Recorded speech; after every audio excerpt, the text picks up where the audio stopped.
Welcome to the Get Real Movies podcast. My name is Daniel Chadwick Schubert. I'm your host, and this is another episode of our independent film focus series where we talk to filmmakers and actors of independently made films. Today we will be chatting about the documentary Walk With Me. Walk With Me is a wonderfully personal documentary made by Heidi Levitt about her husband, Charlie Hess, who deals with early onset Alzheimer's, something which is very personal to her in this film, but also personal to me as someone who's had 4 grandparents with Alzheimer's and dementia, and something that really truly resonates with me, and this film certainly did.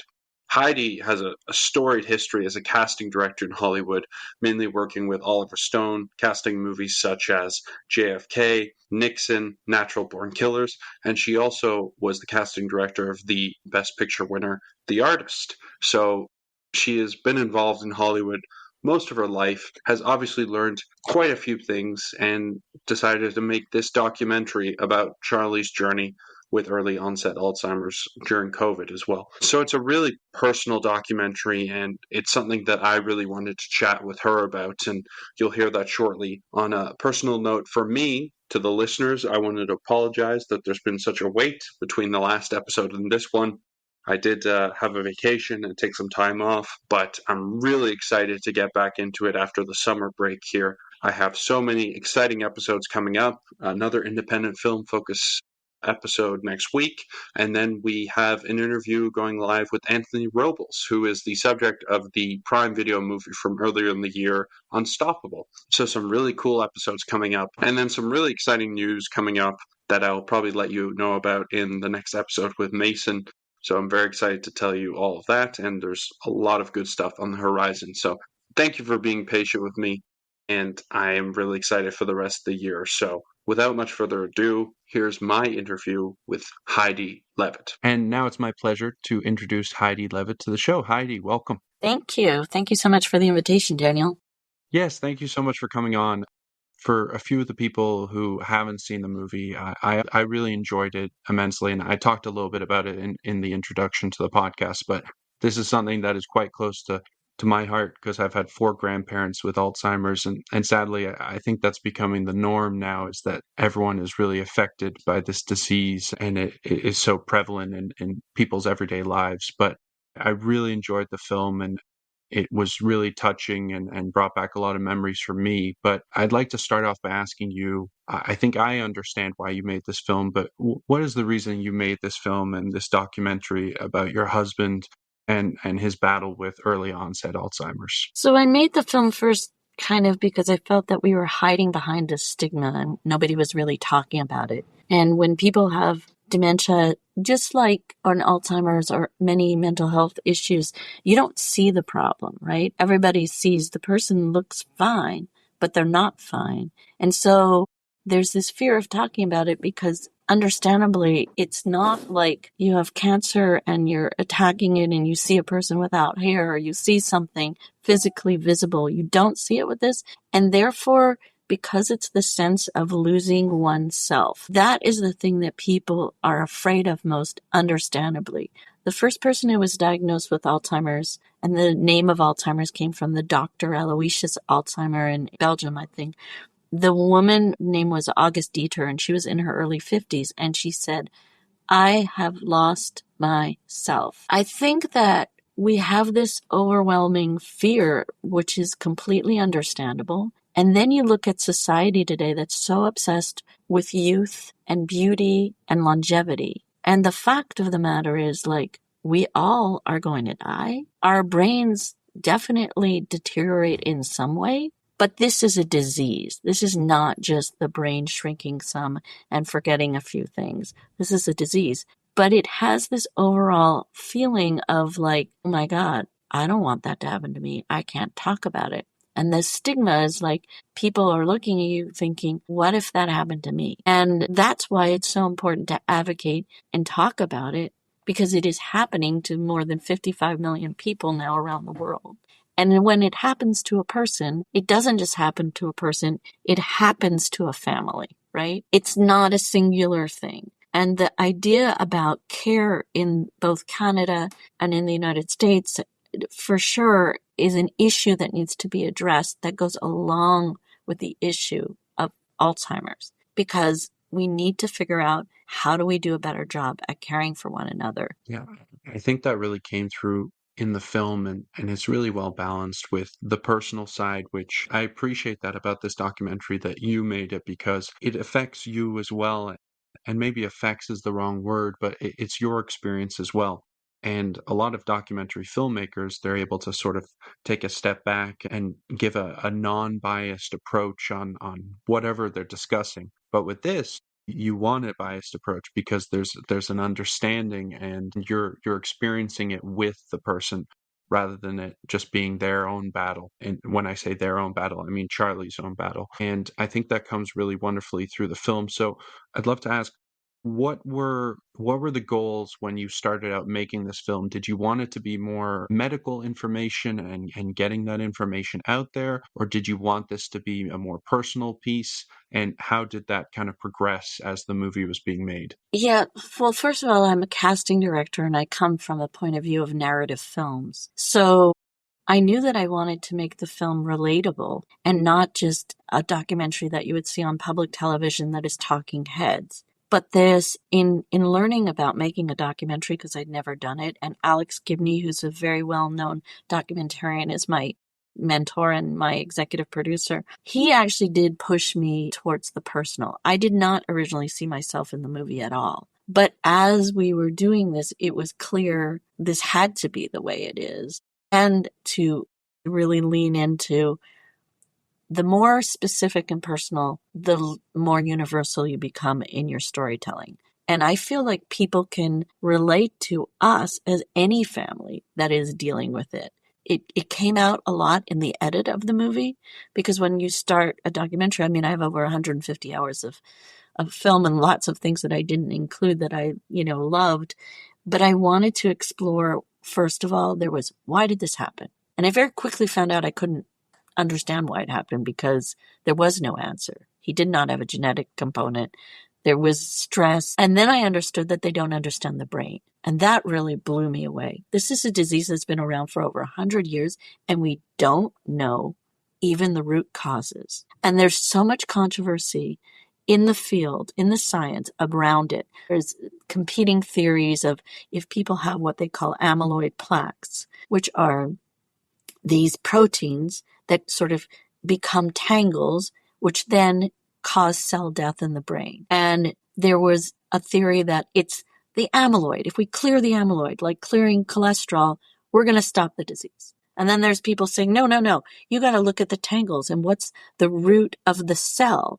And there's so much complexity to this. Understandably, the brain is not something we can biopsy and understand in the same way. And it is understandable that we don't really know, and we're only beginning to understand. But there's so much that I found out in exploring that. I'm like, well, why isn't there anything I can do for my husband? And then I find out, okay, well, you can try to get into these drug trials. And then I go deeper and I find out, wait a minute, this drug trial is not really proving anything. The FDA in the United States at one point had as an advisory panel when they approve each drug. And there was a very well-known drug called Aduhelm, or aducanumab is the other name, that was being lobbied for by the Alzheimer's Association, many groups, because they needed to have something to prescribe, because the other drugs that they have are 20 years old and they're Band-Aids at best, and they don't solve the problem. So this drug that they were giving, every member of the Independent Advisory Council said, don't approve this. This is not working. They don't have the right data. There could be a lot of brain bleeds and, all sorts of health risks. And I'm looking at my husband who had a heart issue, no, am I going to put him in this? This is way riskier. And then you see in my film, the doctor even says to me, from the head of neurology at USC Keck, her name is Helena Chu, she will be at the screening with me on Tuesday in Charlie. And she's like, you know what? Actually, you're going to do better staying in Vermont, in nature, in balance, and just calmness than any drug that I can give you right now. So when I found out, okay, well, these drugs aren't working. And first of all, I did a roundtable at Mass General Hospital discussing this one drug that had been approved. And I was drilling into the doctor saying, well, why do you think this is good when every member of the independent advisory quit? And they're like, well, we need to have something. Like with AIDS, it took several drugs till we got the cocktail. And I'm like, okay, I understand that, but AIDS is a virus. This is not. Anyway, the long story short is we filmed at Mass General at Harvard University on a Friday. The drug had been approved. By Tuesday, Mass General said, we're not going to be prescribing it. And just this past year was taken off the market completely. And this drug would have cost Medicare, it would have bankrupted Medicare because it was so expensive as well. And now there's a new drug that's a little bit less expensive, but it's still expensive. And I don't know yet what the results are not in to say that this is solving the problem. So it's now acknowledged that it's a multifactorial disease. Anyway, I shouldn't get too deep into the science because I call that the selling of hope, and I'm very much want to find a cure. But I feel like we also have to address how do we live with this in the face of the fact that there is no cure right now, and we're continuing to grow. And caregiving is not just only about dementia, right? It's about everything. And we know that it's, billions of dollars of unpaid labor, right? So how do we acknowledge ourselves? I did not acknowledge my own self as a caregiver. It really came in showing the movie to audiences and people coming up to me afterwards and going, wow, how are you doing this? And I realized we don't like to think of ourselves that way, right? I'm a casting director. I'm a mother. I'm a wife. And of course, it's my family. Of course, I'm going to take care of them. My parents, live in Montreal, and I try as much as I can to help them. And it's really difficult for me because I'm sandwiched between a lot of care. And I thank God that in Canada, I feel is a kinder, gentler place that even though it is way far from perfect, socialized medicine, and in Quebec, I can only speak to, has allowed me to find help, has allowed me to have a nurse visit them when there was illness. And it's through the public system. And that's partly a culture, right? A cultural shift. And I know that your healthcare system is not perfect and it's different province to province, but there's this fundamental understanding of medical care and care. So we need to take it from just medical care into the realm of care for everyone. Because if the caregivers are not cared for as well, the rate of us dying before the people we're caring for is astoundingly high. Wow. Yeah, and I think you make a good point there. And I grew up in the British system, which is a little different than the Canadian one, where they have socialized healthcare, but then it's like a two-tiered system, so they have private healthcare. And I think what you said before about Alzheimer's, billions and billions of dollars have been raised through charities and different things and dementia, and we're no closer to a cure. And I think the biggest thing that I kind of learned with my grandparents and my personal experience was it's just about being there for them. But also finding ways to be there for each other in terms of the people, the family who's experiencing it. And I think one of the moments that struck me in the film was you're talking to your kids, and one of them says, I don't want to slow down. I'm in university. I'm enjoying life right now. And I remember it was the same for me with my grandparents. I would only get to see them once a year, and I wouldn't want to go there as much because it was really hard to see them suffering and not remembering who I was. But you just kind of learn together to be there for them, because as much as maybe they won't recognize you and maybe they won't remember who you are, they could remember who you are, or later on they could remember that you were there. And I think just sharing that love with each other is a big factor in keeping people maybe healthier, or putting it off longer. And that's something at least that I've seen. And I think that came really through the film as well, where there was a lot of love shared. And you mentioned your parents, and your mom has some cognitive issues, and your dad talks about being a carer, and his approach is a little different than yours, but it's really nice that you talk about it. So I'd love to know about what you do as a family together to really kind of keep the normalcy alive, or maybe that's not the right way to say it, but to keep the love around. Yeah, I think it becomes more challenging as time goes on, in that there's a lot of fear, I feel, from my kids as well, of how do I deal with this? I want to be their son and daughter. I don't want to be their carer. And in a way, I agree with that, to preserve some of this relationship. So, I feel like for us, with Charlie's very, very present and wants to be out in the world, and maybe he's having trouble doing basic things like, eating a sandwich can look quite complicated, or just lots of things are hard. And language, for a person who you see in the movie how good he was as a writer and with language, to see a person suffer with trying to find the words is really hard. So I feel like you have to meet them where they're at and try to do activities together that are not going to be stressful. So if it's walking to the waterfall, or, try to find moments of love and clarity that are not going to make the other person feel like I can't keep up. And for each person, it's so individual in this disease. Like, nobody has the same reactions. I know like what will make Charlie happy. And for my mom, like, I take her when she comes here, we'll just loll around in the pool and she'll love that. Right. And you just have to like learn to appreciate those moments. And that's really hard because you knew that person as being super capable and now they're not. And it's really a difficult thing to accept. And I think like why I turned the film a little bit to have a narrative kind of arc to it, like a movie, is that we are characters and that you can relate to it and sort of put yourself in our shoes rather than just like, be removed documentary, like just giving the Watching from information. afar. Yeah. Because I feel like I need to make people feel something, right? As a filmmaker, I don't just need to give you the information. If you don't come out of this feeling something, I haven't succeeded. And there was a narrative film that sort of put Alzheimer's on the map not that long ago. It was based on a book by Lisa Genova called Still Alice, and Julianne Moore won an Oscar for it.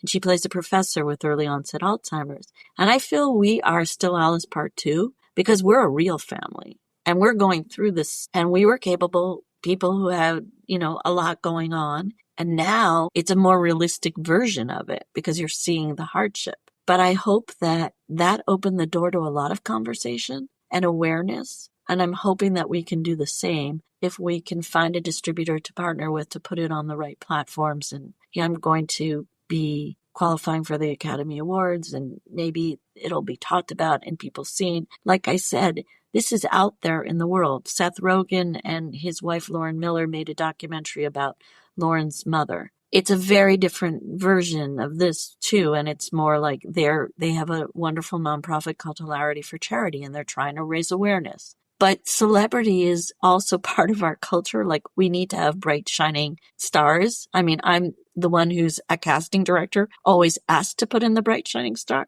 But there's also something about putting in the people that you can identify with. And we are those people. And Bradley Cooper also made a documentary about caring for his dad that was on public television called Caring. Again, it calls attention when we have celebrity, but I want to call feeling. I want people to look at us and see themselves, and that will change the dialogue because we need to come together as a movement and say, look at us. If we had started this research on Alzheimer's in the same way that cancer was in the 80s, we would be so much further along, right? But we had, obviously, I'm not putting down cancer is huge, and there's people living with cancer now well beyond, right? AIDS, huge. Nobody was doing anything until, culture came in to change it. The ACT UP organization in New York and Larry Kramer, who wrote The Normal Heart, and nobody was helping them. And they created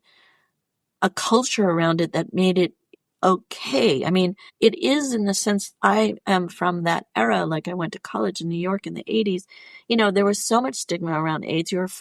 People were afraid to touch people, right? How were we going to catch it? And the stigma around Alzheimer's is different, but it's good to look back to that because now it's a whole different scenario, right? There's protection. There's different, there's people who are living on ACT. There's a whole other, there's definitely still AIDS in the world, but it's under a lot more control. And can we bring this under control, Alzheimer's? I think eventually they will figure that out. But how do we bring under control without changing the mindset about caring? Because we all have a finite end, right? I end my movie with a quote by Ralph Waldo Emerson that says, I completely lost my faculties, but I'm perfectly fine. I eat pie for breakfast every day. Now, here's a transcendentalist, poet, essayist, thought during that time in the late 1800s, there was no diagnosis for whatever kind of a dementia he had. But I love the fact that him and, Thoreau, they gravitated towards nature. It was very kind of Buddhist. They were trying to find the essence of life in the natural world around them. And acknowledging that we don't have control over everything is important, right? I'm not going to, there's a big movement on longevity. And of course, we all want to live long, but we want to live well. And we have to admit at some point, we don't have control. So how can we care for each other? And that's where I think that piece is super important, is to talk about society and our values around not only disease, but around care. Because we all need care at one point or another. Yeah, and that really comes through in the film. And I do want to make a quick funny comment. Charlie can still play Scrabble much better than I can. So, and even though he didn't know what score he got, I was very impressed. But he won several Scrabble tournaments in his day. In his day. Yeah, I remember you mentioning that earlier in the movie, and then he's still playing to this day. And I've seen some interviews as well with you and Charlie at the different film festivals, and I do hope this finds a distributor, because I think especially people whose lives have been affected by Alzheimer's and dementia and cognitive diseases, it will make them feel heard and seen, and I think that's what this film does. So I really appreciate it. Like you mentioned, this will be a screening at the TIFF Bell Lightbox on July 29th. So if anyone's in Toronto, I do implore them to see that, and I will make sure to keep people updated when this does get a distributor. Yes, please point people to our website, www.walkwithmedoc.com, because we will have updates. And as I said, we really are making an effort in the caregiving community to affect change. And this is really important. This takes more than a nation. It takes everybody to come together to say, we're tired of this. We need to change it. And at the same time, I will stay on science and push for answers. That's amazing. Well, I will definitely link that for people to find you and the documentary. And I really appreciate you taking the time today. And thank you so much for making this film. So it was a real pleasure to have you on the show, Heidi. Thank you, Daniel. And I really appreciate it. It's very kind of you, and it was very thoughtful of you, the conversation that we had. I really appreciate it. Thanks so much.